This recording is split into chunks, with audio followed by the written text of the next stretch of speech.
Dan pemirsa, untuk mengetahui kondisi terkini di Amerika Serikat, kita telah bergabung dengan Valdia Baraputri di Washington DC. Valdia, bagaimana kondisi saat ini di Amerika Serikat? Di Washington DC, Gede, tempat saya melaporkan, ini baru menerapkan jam malam baru pada pukul 7 malam nanti sampai 2 hari ke depan. Pemberlakuan jam malam baru ini diterapkan akibat demonstrasi atau unjuk rasa atas kematian George Floyd yang berlangsung di Washington DC pada hari Minggu. Waktu setempat berlangsung ricuh dengan berakhir dengan pembakaran dan pengerusakan. Tim VOA berada di lapangan pada saat massa berunjuk rasa di Washington DC di seberang Gedung Putih, dan saat massa bentrok dengan pihak kepolisian dan terkena gas air mata. Bentrok dan unjuk rasa ini berlangsung di seberang Gedung Putih di sebuah taman bernama Lafayette Park. Jaraknya cukup jauh antara massa dengan gerbang di Gedung Putih, sehingga saya perlu luruskan sekali lagi bahwa selama protes berlangsung di Gedung Putih, massa tidak pernah berhasil masuk ke area gerbang Gedung Putih maupun melakukan pengerusakan terhadap Gedung Putih. Karena beredar video-video di media sosial yang menyatakan bahwa massa merusak Gedung Putih, padahal itu adalah gedung DPRD negara bagian Ohio dan bukan Gedung Putih yang letaknya di Washington DC. Lafayette Park adalah taman yang memisahkan antara Gedung Putih dan massa terkonsentrasi di luar taman atau di pinggir-pinggir taman dan di jalan-jalan. Polisi dari US Park Service dan juga Secret Service berjaga dalam beberapa lapisan untuk menjaga agar massa tidak bisa memasuki area gerbang Gedung Putih. Meski demikian, pada akhirnya polisi yang diterjunkan tidak dapat menahan massa yang pada akhirnya melakukan pembakaran dan perusakan seperti pada mobil-mobil yang diparkir di area sekitar, kemudian motor polisi dan juga mobil polisi. Berdasarkan pengamatan saya, sebetulnya pada awal unjuk rasa berlangsung damai. Bahkan saya melihat ada keluarga yang mengajak anak-anaknya yang membawa poster-poster yang berisikan isu kesetaraan ras di Amerika Serikat. Namun pada sore hari sampai menjelang malam hari, unjuk rasa meningkat eskalasinya begitu menjadi dan akhirnya menjadi ricuh dan pengunjuk rasa melakukan pembakaran dan perusakan. Jadi, Iya, Valdi, lalu bagaimana dampak dari kerusuhan ini terhadap aktivitas bisnis di sana? aktivitas bisnis di Washington DC yang baru saja memasuki fase pertama pembukaan kegiatan bisnis akibat pandemi corona pada Jumat lalu terpaksa harus ditutup lagi oleh para pelaku bisnis karena mereka khawatir bahwa unjuk rasa ini akan merusak fasilitas bisnis mereka.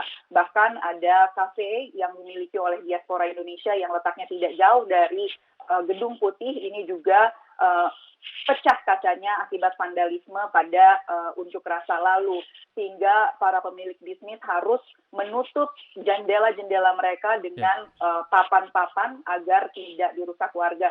Tentunya bisnis-bisnis yang baru akan dibuka setelah ada kebijakan untuk membuka kembali kegiatan bisnis ini harus ditutup kembali.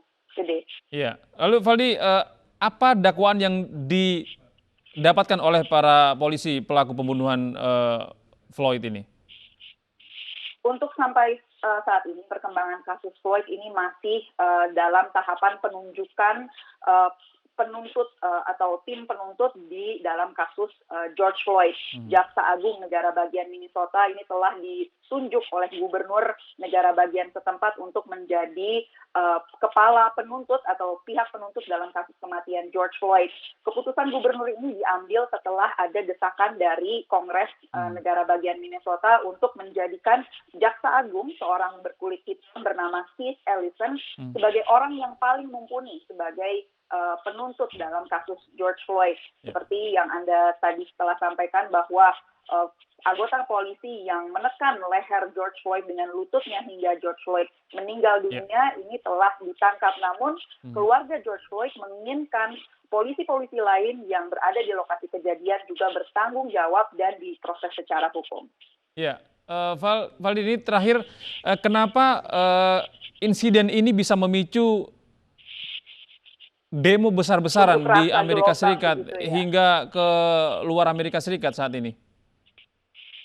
Ya, Gede, pembunuhan terhadap George Floyd ini sebetulnya hanyalah pemantik gelombang unjuk rasa yang masif di Amerika Serikat, yang telah karena ada isu kesetaraan ras di Amerika Serikat yang telah berlangsung selama berdekade-dekade.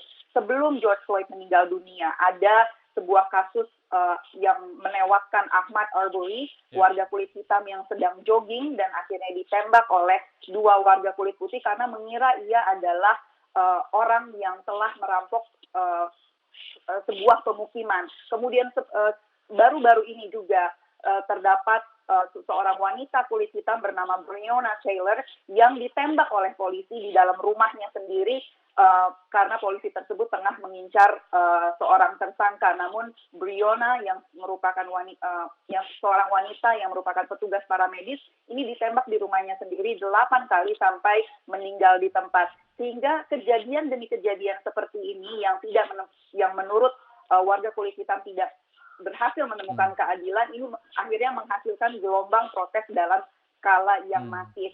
Menurut data dari Washington Post, selama setahun, orang terbanyak yang meninggal dunia di bawah pengawasan polisi adalah warga kulit hitam atau warga African American, padahal populasinya di Amerika Serikat hanyalah 13%. Iya.